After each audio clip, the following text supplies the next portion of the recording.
Bienvenue sur Africa 24 dans cette nouvelle édition du QG Weekend. Voici les titres de l'actualité. Le Togo vient d'adopter une nouvelle loi qui encadre le droit de manifester. Des nouvelles dispositions pour garantir la sécurité des citoyens selon le gouvernement, mais qui constituent un recul en matière de liberté d'expression selon certaines associations. Le Nigeria ambitionne de devenir le premier fournisseur de carburant en Afrique de l'Ouest. Pour atteindre cet objectif, la compagnie nationale de pétrole envisage de s'associer à la raffinerie en construction de l'homme d'affaires Aliko Dangote. Et la communauté musulmane du Sénégal se prépare à célébrer la fête de la Tabaski, connue pour être la fête du mouton. Cette année, l'État a décidé d'intervenir pour tenter d'encadrer le prix des bêtes, une opération sans grand succès. L'Assemblée nationale togolaise a adopté le 7 août une nouvelle loi qui encadre le droit de manifester. Une dizaine d'articles ont été modifiés par rapport à la loi précédente. Si le gouvernement évoque des raisons sécuritaires, les défenseurs des libertés fondamentales dénoncent un recul en matière de liberté d'expression. Reportage de notre correspondante Emefa Kofi. Quelle avancée pour la liberté d'expression au Togo? C'est la question que nombre de Togolais se posent, surtout après la révision le 7 août à l'Assemblée nationale de la loi du 16 mai 2011 qui fixe les conditions d'exercice des libertés de manifestation pacifique publique. Les nouvelles dispositions portent sur les horaires ainsi que les choix des lieux des manifestations pacifiques publiques. Vous ne pouvez manifester désormais qu'au Togo de 11h à 18h, donc disons au total 5 heures de temps. Aujourd'hui, donc le législateur a dit qu'ils ont précisé des points au sein donc sur le territoire où il n'y aura plus de manifestations. Pour beaucoup, l'ancienne loi, celle dite Bojona, donnerait plus de pouvoir aux organisateurs de manifestations qu'à l'autorité de l'État appelée à encadrer les manifestations. La présente révision renverse donc les rôles et pour Panel Watch, une plateforme d'experts indépendants de la société civile, ces nouvelles dispositions constituent un recul en matière de liberté de manifestation. Les 8 ans de vie et des preuves de la loi Bojona, vous verrez que les véritables problèmes relatifs à la liberté de manifestation dans notre pays sont imputables moins au test de loi qu'à la non-application des dispositions de ce test. Plus donc de manifestations simultanées, ni celles qui vont au-delà de 18h GMT.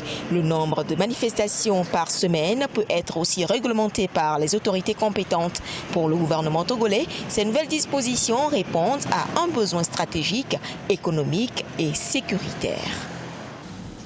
La compagnie nationale de pétrole du Nigeria part à la conquête du marché sous-régional. Objectif, devenir le premier fournisseur de carburant en Afrique de l'Ouest. Pour y parvenir, un réaménagement des conditions commerciales devrait être établi, comme par exemple une collaboration avec le secteur privé. Les explications de Amenage et Ange Nomenio. La compagnie nationale de pétrole du Nigeria envisage de s'associer à la raffinerie Dangote pour agrandir sa masse de production. 650 000 barils de production par jour sont donc visés par la dite entreprise qui souhaite devenir une société d'État de niveau mondial. L'ambition est grande et demande beaucoup à faire, notamment sur le plan de la transparence. Le plus important, c'est d'améliorer le cadre législatif du secteur pétrolier, qui est essentiel pour chaque investisseur. Au-delà, vous devez vous concentrer sur une forme de responsabilité et la transparence que vos partenaires attendent avec impatience. Et il y a cette perception que le Nigeria est un environnement commercial très injuste. Donc, nous allons faire tout ce qui est possible pour rendre nos entreprises ouvertes. Le pays est fortement dépendant du secteur qui représente une majeure partie de ses recettes. Le pétrole génère près de 80% des revenus fiscaux et un tiers du produit intérieur brut nigérian. Un certain nombre de décisions d'investissement ne peuvent pas être prises maintenant, car les investisseurs se méfient de l'environnement fiscal. Une fois que nous aurons résolu les problèmes commerciaux liés à ces transactions, je pense que nous pourrons facilement revenir à l'investissement afin d'atteindre le niveau que nous examinons. La compagnie nationale de pétrole du Nigeria compte améliorer le commerce dans le secteur des hydrocarbures. Pour faciliter cet objectif et stimuler les investissements, une loi sur les industries pétrolières est en cours de validation dans le pays. Le gouvernement congolais a décidé le 7 août de baisser de 50% les tarifs des péages situés sur la route nationale numéro 1 à Brazzaville. Une satisfaction pour les associations syndicales, mais certains consommateurs jugent cette grille tarifaire encore trop élevée par rapport à celle pratiquée dans d'autres pays africains. Reportage de notre correspondant Deva Panzou.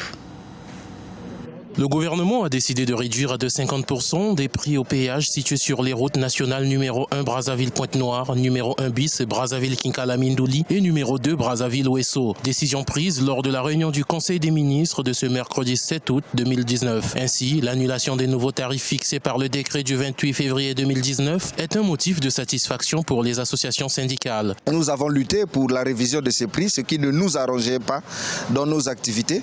Et aujourd'hui, le gouvernement a pensé, nous sommes dans l'obligation de remercier d'abord le président de la République parce que c'est sous son impulsion qu'il y a eu l'acceptation de cette nouvelle grille tarifaire par le gouvernement. Les usagers de ces routes devront payer à chaque poste de péage 1 000 francs CFA pour les véhicules classe 1 berline, 1 500 francs CFA pour les véhicules 4x4, 2 000 francs CFA pour les minibus, 10 000 francs CFA pour les autocars, 15 000 francs CFA les camions et 30 000 francs CFA pour les semi-remorques. Mais l'exécutif peut et doit encore faire mieux selon certains observateurs. Pour nous, les tarifs demeurent toujours trop chers dans la mesure où dans tous les pays africains qui disposent des routes à péage, notre pays bat le record dans le coût des péages. La révision de la grille tarifaire résulte d'une concertation avec les acteurs économiques impliqués, notamment l'Union patronale et interprofessionnelle du Congo qui craignait une inflation des prix de certains produits. Notons que la route nationale numéro 1 a été concédée à la Congolaise des routes pendant 30 ans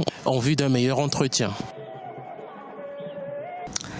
Près de 10 millions de personnes dans le monde seraient sans nationalité. Au Kenya, ce sont plus de 18 000 personnes qui seraient apatrides. Les autorités kenyanes ont donc décidé de lutter contre cette absence de documents en délivrant des centaines d'actes de naissance aux enfants de la communauté Shona. Siamlo Victoria Sechi. Ils sont désormais reconnus citoyens kenyans. Ces 600 enfants de la communauté apatride Shona au Kenya ont récemment reçu un acte de naissance pour la première fois. Installés depuis 1960, les Shona disposaient de passeports rhodésiens et étaient enregistrés comme sujets britanniques. Mais après l'indépendance en 1963, ils n'ont pu se faire reconnaître dans le délai de 2 ans imparti. J'avais de très grands espoirs, mais je n'avais jamais imaginé que ce jour viendrait et que nous serions aussi heureux que nous le sommes aujourd'hui. Ce jour a apporté tellement de bonheur et cela montre qu'il y a des progrès et qu'un grand pas a été fait ici. Ce certificat est pour eux un passeport, est une immense opportunité. Eux qui, sans preuve de nationalité, ne bénéficiaient d'aucun droit de citoyenneté. Le fait d'avoir de grandes communautés d'apatridis mine en réalité les objectifs sociaux globaux. Vous ne pouvez pas atteindre les objectifs de développement que vous visez si des couches de la population n'accèdent pas à la nationalité. Je crois maintenant que le gouvernement s'engage sincèrement car il a pris conscience qu'il a beaucoup à gagner.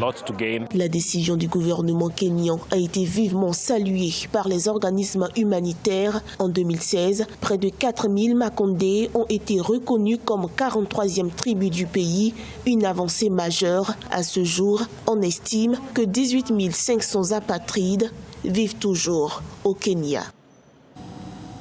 La fête de la Tabaski ou l'Aïd el-Kébir est l'une des fêtes du calendrier musulman. Elle sera célébrée lundi 12 août avec un mouton en sacrifice. Au Sénégal, l'État a mis son grain de sel dans les préparatifs de cette fête pour éviter que les prix des moutons ne prennent l'ascenseur, une opération dont le résultat semble discutable.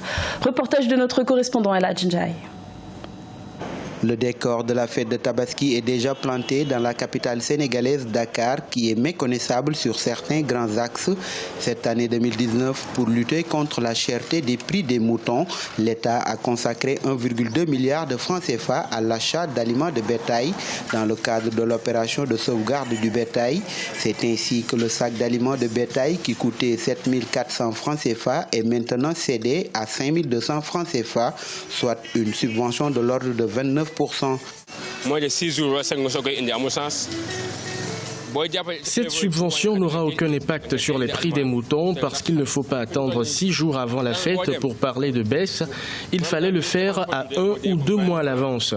Tu peux faire le tour des enclos, on dépasse plus de 20 000 francs CFA pour la nourriture des moutons. Et cette situation rend plus cher le commerce. Même constat chez certains clients. Ce père de famille Diakhaté cherche depuis 3 jours 2 moutons. Avec 500 000 francs CFA, il ne parvient même pas à en trouver. Pourtant, l'État du Sénégal a pris beaucoup de mesures allant de la suppression des taxes de convoyage des moutons à la subvention de l'aliment de bétail pour faciliter l'approvisionnement des ménages en moutons. Cette année, je trouve trop cher. Les moutons sont trop chers.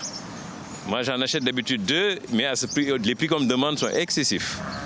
On a l'impression qu'il n'y a pas de subvention sur l'aliment ni rien. Parce que bon, ça n'a pas d'impact du tout sur les prix. Si certains d'entre les vendeurs commencent à se frotter les mains, d'autres attendent encore des acheteurs. À noter que la fête de l'Aïd el-Kébir est prévue au Sénégal lundi 12 août. C'était le journal de la rédaction. Merci de l'avoir suivi. L'information continue sur Africa 24.